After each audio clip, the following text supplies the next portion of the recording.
Ele tá, esse negócio dele se dizer jornalista ou youtuber, não, ele é um TikToker, formador de. TikToker. TikToker. Ele está imitando o César Maia.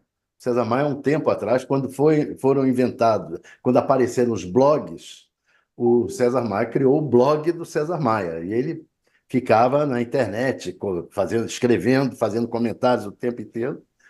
Depois foi eleito prefeito, reeleito prefeito e continuou fazendo blog. Aí ele passou a fazer o ex-blog do César Maia, que é uma newsletter que ele até hoje distribui, mesmo César Maia, ex-prefeito do Rio, atualmente vereador, pai do deputado Rodrigo Maia. Então ele está seguindo o mesmo receituário do César Maia, com uma diferença. Ele hoje é um pote até aqui de mágoas, né? Essa entrevista, ele destilou toda essa mágoa. A mágoa contra o Lula foi explicada pelo. Ele mesmo explicou que o Lula, segundo ele, cometeu uma canalice contra ele, que não deixou ele ser candidato. Ele acha que se ele fosse o candidato, poderia ser eleito contra o Bolsonaro. E então tem essa mágoa pessoal contra o Lula, a mágoa com o PT, ele está magoado até hoje com o PT, e a mágoa contra o irmão, com o Camilo Santana, com os antigos aliados dele.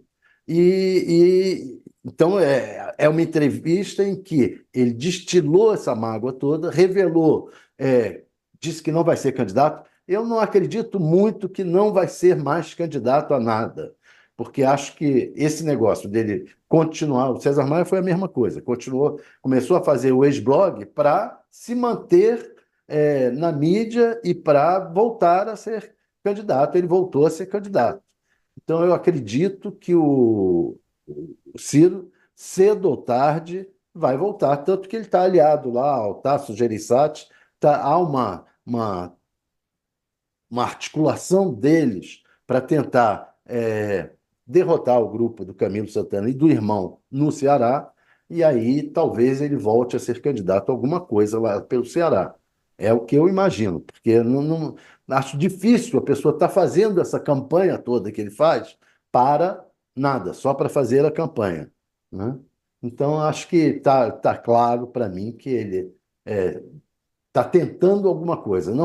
Não sei exatamente aonde ele vai, eu acho que ele próprio não sabe. Ele vai definir as novas posições ao longo do caminho, né? O caminho dele o caminho se faz ao andar, né? Ele vai tentar fazer o caminho ao caminhar, né? É. Mas, Agora evidentemente, hoje é um pote até aqui de mágoas. tem uma diferença, viu, Fabíola, se me permite uma observação. Ele se definiu como jornalista, né?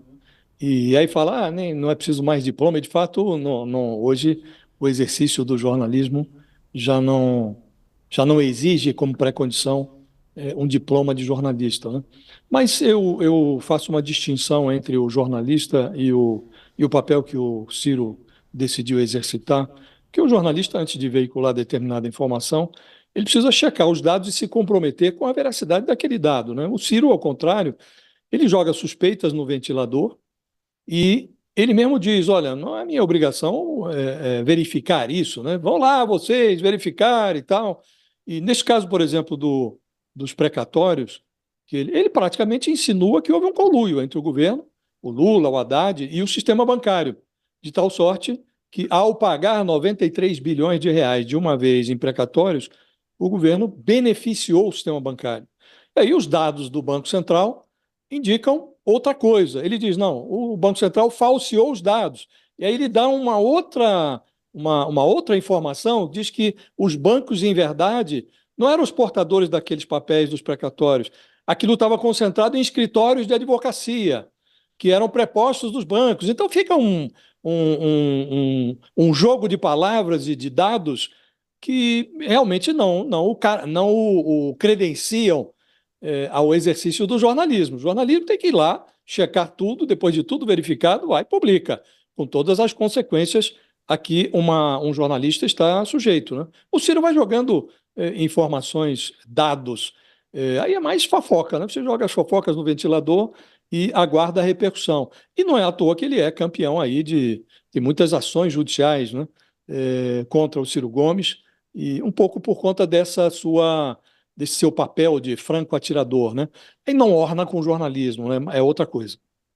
Aliás, né, a gente há quanto tempo está falando sobre várias coisas do governo Lula, e esse é o papel da imprensa, até a nossa manchete principal, daqui a pouquinho a gente vai falar sobre isso, é do Joesley e do Wesley, né, enfim, tem um monte de coisa, a própria história do ministro das Comunicações, o quanto nós já demos aqui, e tantos outros casos, né, eu acho que a imprensa faz esse papel. Agora, a imprensa investiga, apresenta a reportagem, mas não tem o poder de polícia de investigação, né? Isso daí não tem. Ó, tem muita gente até falando aqui, olha, eu acho que o Ciro, ele erra, ele tá certo em fazer as críticas, a crise aqui, mas ele passa do limite quando ele coloca no mesmo ponto Lula e Bolsonaro, né? No qual ele fala que Lula é um câncer e Bolsonaro a metástase. Quando ele coloca os dois em igualdade, né? E aí tem muita gente falando isso. Não se trata da mesma coisa. Você até pode criticar o Lula, você pode criticar os governos dele, você pode falar que o julgamento dele não aconteceu de forma correta, não acabou sendo julgado de forma correta, né? Mas ao mesmo tempo você colocar os dois na mesma igualdade, isso Acho que até ele faz uma distinção, né, Fabiola? É sutil, mas ele faz uma distinção. Ele, inclusive, no início da entrevista, ele diz: olha, o Lula, na visão dele, é menos pior do que o Bolsonaro, né? Ele diz: não dá para. Se você compara o Lula com o Bolsonaro, sob qualquer aspecto, disse o Ciro Gomes, ele é menos pior, mas não é esse o parâmetro que ele diz que utiliza. E mesmo câncer e metástase, há uma diferença sibilina, mas há, né? A metástase é pior do que o câncer, porque se você chega ao estágio da metástase, aí é um estágio terminal, né? Contra o câncer já há terapias, né? No câncer já não é mais um atestado de morte, a ciência já evoluiu muito. Mas a impressão que passa é essa, porque ele deplora tanto os dois lados que passa essa impressão de que ele está igualando, né? Porque a diferença que ele faz é muito sibilina, é muito tênue.